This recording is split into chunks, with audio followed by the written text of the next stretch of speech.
Golden Eaglets and the Falcons will be playing. Okay. The Golden Eaglets, the Super Falcons, and the MPFL at home front. While we will discuss that in the Europa front, we'll be discussing the Champions League and the Europa League. Then in other sports, we have stories on Anthony Joshua and his opponent for his next title defense. Then we have Tiger Woods. Tiger Woods has been in the news for all over the week. So yeah, we go. The 9-time African champions, Super Falcons of Nigeria, will battle Burkina Faso, Niger Republic, and Mali in Group B of this year's Wafu B Women's Tournament taking place in Abidjan from 8th to 18th May. This is like a preparatory competition ahead of the World Cup. How are you seeing the Super Falcons? Are they taking shape? Are you seeing them doing well? Thank you very much. Yes, the Super Falcons preparing for France 2019. I think it's a good one for the team because we saw what they did in Cyprus, we saw what they did in China, and we also saw what they did in Spain, where they actually played Canada, which we know Canada is highly rated than Nigeria when it comes to the world ranking in female football. I think for them going to play in a WAFU competition is very, very good for the side in order for us to actually know where we have to work on as a team, because the Thomas Deneby side actually need to work very, very well on the midfield and on the counter also, that is the strikers. Because the midfield are really lacking a lot, because we need a good central defender, and we can actually go to box and help the team. And also for the striking force, we know what the likes of Oshoala can do. What the likes of she's back from injury. She's back. We know what. Okay.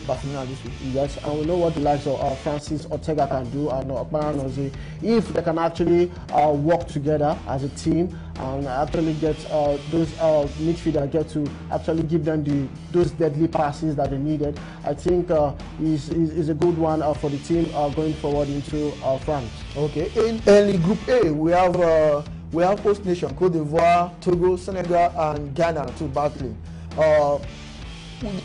Among all these people, which of them do you think can do well, can make Africa proud, apart from the Super Eagles?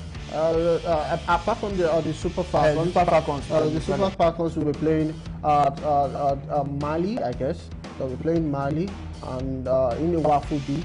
I think it's good because for we playing an African side, even though we are the 9-time defending champions, but we need to actually work hard, because South Africa, we see what they did at the Nations Cup in Ghana. We see it was just a lot for us to win the trophy. So I think this is good for me to participate in the World Football. Okay, just this evening, the Golden Eaglets picked their World Cup tickets to Brazil after winning Angola 1-0 in their second match.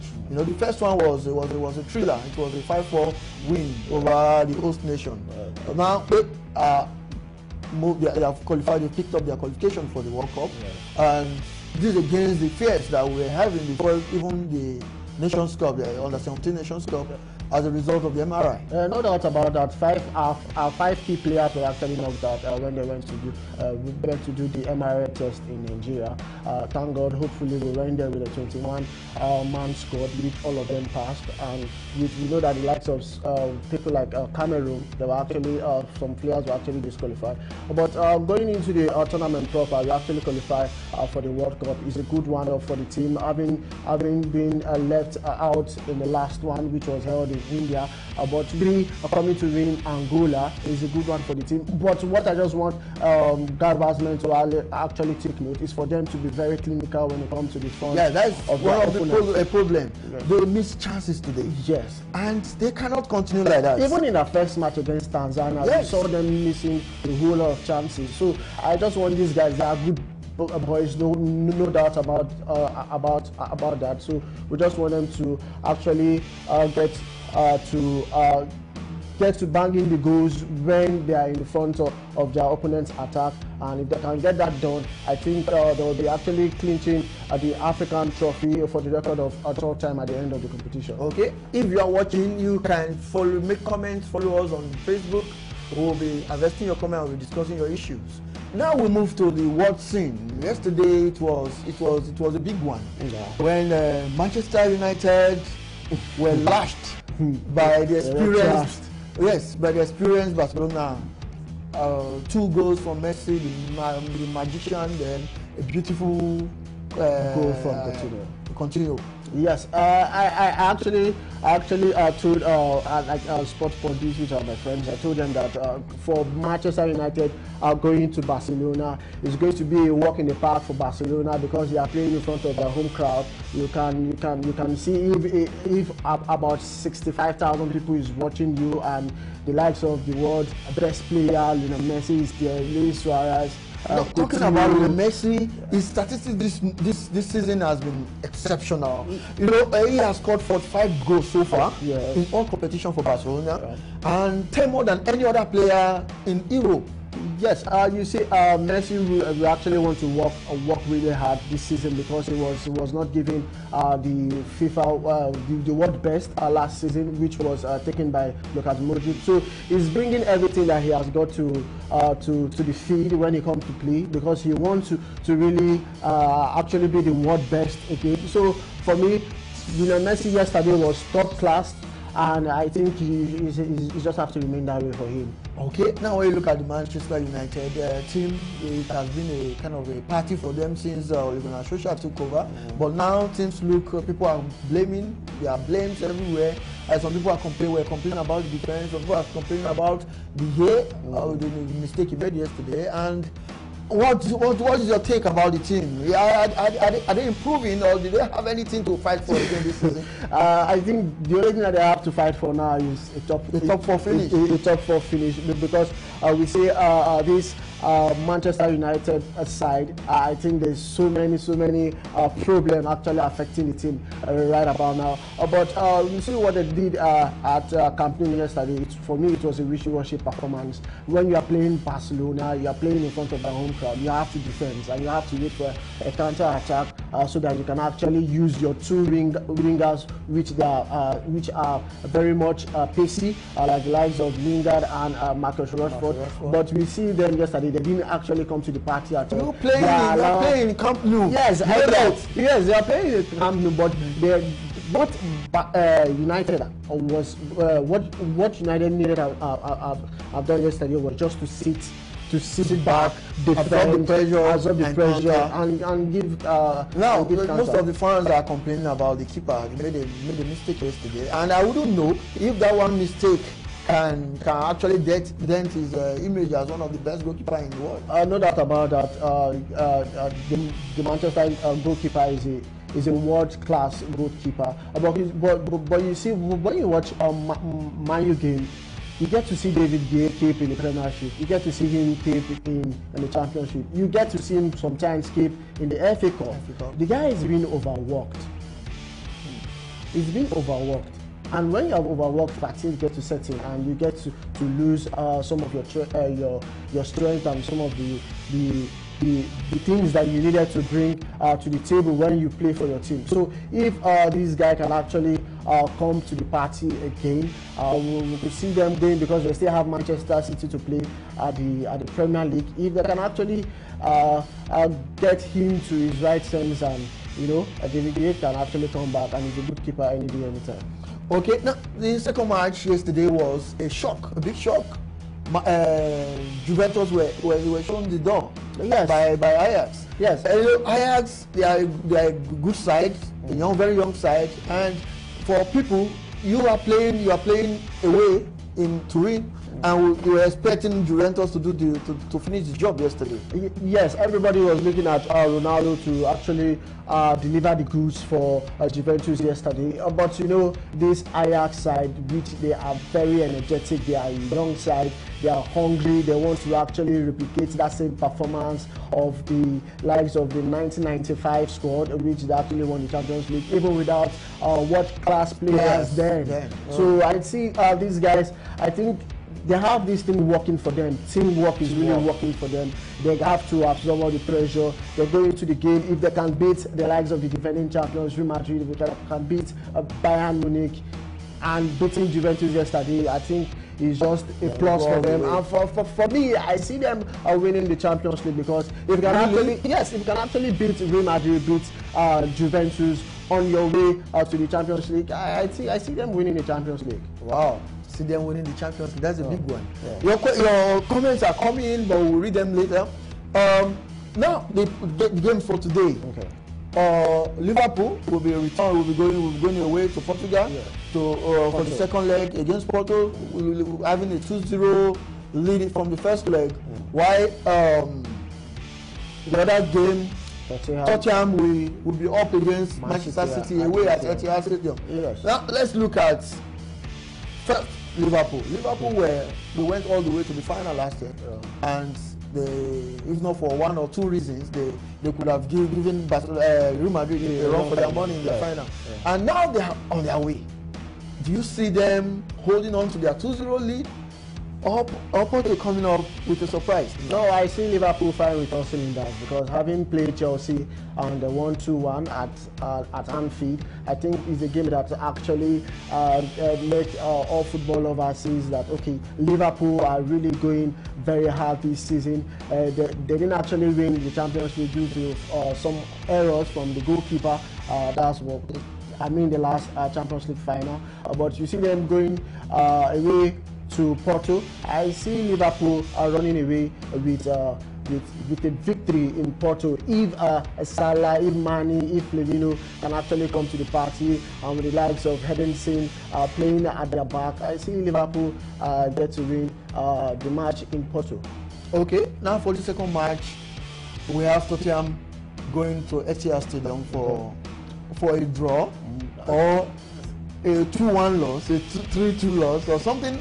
Tottenham are going to play Man City at the Etihad Stadium this evening. They just need to avoid 2-0 defeat. If they can actually get a 2-1 at the end of the game at the Etihad Stadium, they will be going into the semi-final. So for a Tottenham that does not have Kane, I think it will be a major problem for them, because they actually need a striker that can actually get to inflict pain on the Man City attack, because we know what the likes of Sane, what the likes of Aguero can do for Man City. They can actually get to score those unimaginable goals for City. So today I see the game. It will be it's going to be a cracker. It's going to be the match of the day that everybody wants to see. And for me, if Tottenham can come this far, they also deserve a place in the semi-final. Okay, looking at the players that can make the difference. When you look at the Man City team, we have players like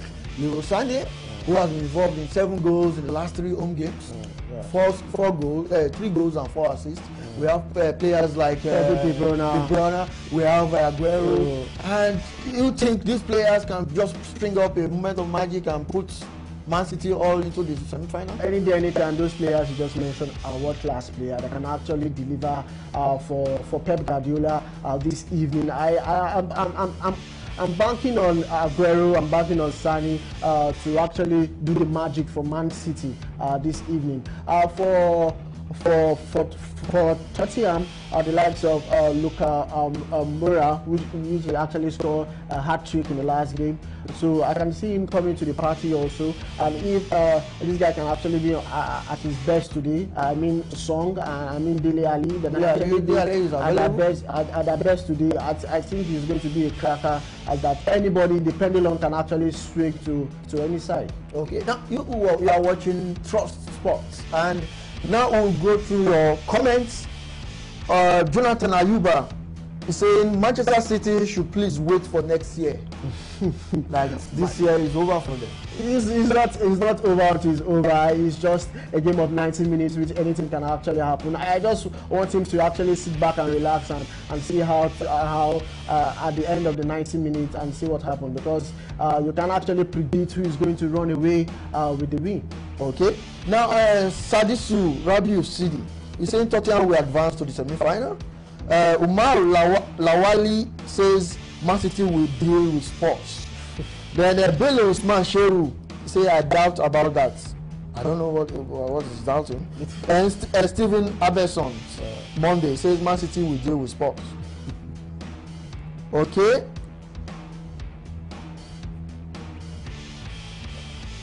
Then Prince Elijah, he said Man City will win all the way. 2-0. 2-0. Yes. Okay. Aminu Aja, of course, he said 2-2 on aggregate. Then Tafik Musa Mohammed, he said no way Man City will crush them, will crush Tottenham. Now, that is what really happened yesterday when Juventus played Ajax. Everybody was rooting for Juventus. That said, okay, Juventus, they will actually crush Ajax. But at the rung of play, we see what Ajax did. They actually won. And for Tottenham today, you can actually never rule them out of the game, because it's a game of 90 minutes. The god of soccer might just be on that side, and they might just go run away with the victory. okay, now before we move to the transfer market to see the transfer rumors that are coming in, we want to tell you how the permutation will be for the semi-finals. Tottenham or Man City will place Ajax. Yes. They will play Ajax in the semi-final, while Barcelona will play either Liverpool or Porto. Wow, it's going to be a cracker if Barcelona is going to play Liverpool, because the likes of Salah and the likes of Messi will be on the same pitch, and we're just hopeful to see what that game will actually produce. Okay, please, viewers, we want you to continue bringing in your comments from our discussion. Let us know what you feel about the teams and how they performed. And today's match is where Liverpool will be playing FC Porto and Man City will be taking on Tottenham. Let's have your views. Keep them coming. Now, before we move to the transfer market, let's look at the Europa League. It's on downside now. But let's look at it. We have big teams like Chelsea, like Arsenal, like Napoli, like Valencia, and playing in the. So let's look at the fixtures. Okay. Chelsea will be hosting Slava Praha on Thursday in Stamford Bridge. Chelsea has a 1-0 advantage going into the second leg. Yes, from Marcus, which was actually a late winner for Chelsea, but them coming to play at the Stamford Bridge, I see Chelsea beating those guys with nothing less than a 2-0 or 3-1 for them to actually proceed to the semi-final. Okay, and then in Camp de Mestalla, Valencia will be hosting Villarreal. Yeah. They have a 3-1 advantage from their first leg away. How do you see it going? Yes, Valencia actually have this experience when it comes to the European football. They know what it takes to be a champion of the Europa. So for them getting a 3-1 victory at home and are going to play away. Sorry, away. For them so it's going to be a strain in the park for them. Yes.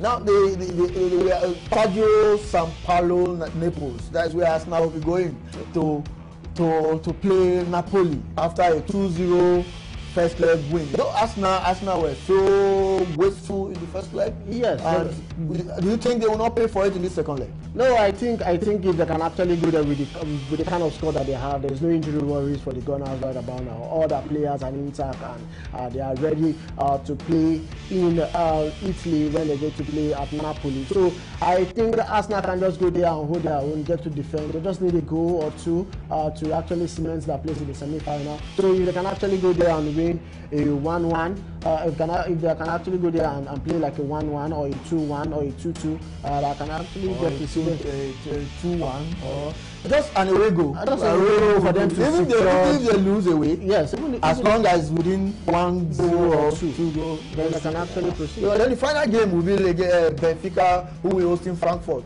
No, they will be going away to Frankfurt. Yes, they are having a 4-2 lead. Benfica are going to Frankfurt. They are actually going to Germany. We know what they like of Germany. We know they play good football. Also for Benfica, they should actually go there since they have a 4-2 win. They can actually go back and actually sit down, relax, and for them to actually let the Germans play to them so that they can actually defend. And at the end of the day, they can actually get the desired result from that particular encounter, and for them to actually move into the semi-final. Okay, before we move to the transfer market, let's take some comments coming in concerning the matches, the Champions League matches for tonight. Okay. Then Abdullah Aldu, he says City will carry the day against Tottenham. Then Mukhtar Abibu Dankulu, he said Man City will emerge victorious. Okay. It seems almost everybody is rooting for Man City because of the class that the kind of players they have, the kind of the caliber that they have. And you know, Guardiola said it's a must that they should win tonight. And don't forget, two of them, that is Guardiola and Pochettino. You know, they are good friends. So you know, each one of them want to actually get that bragging right. And at the end of the day, they say, okay, after all, I get to proceed to the semi-final. So it will be a tough one. Everybody will want to win and actually get the glory for his team. Okay, so I have Hassan Umar. He said no way that Tottenham cannot win. Then Osige Caleb Ifeanyi say it's going to be a draw. Then Omilakin Ademola, he says it's not impossible. Meanwhile, they have their 1-goal lead. It's City that will play under tension. Anything is possible. Yeah. So good luck to the two of them. Then Gonde Noir is saying Manchester City all the way.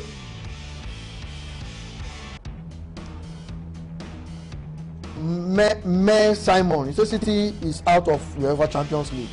Yeah. Timothy Etu, Saturday Sport will carry the day. Sport will carry the day. Yes, it's good for all of them to actually bring in their prediction, because you know he's a big one and he's a cracker, because every team wants to win.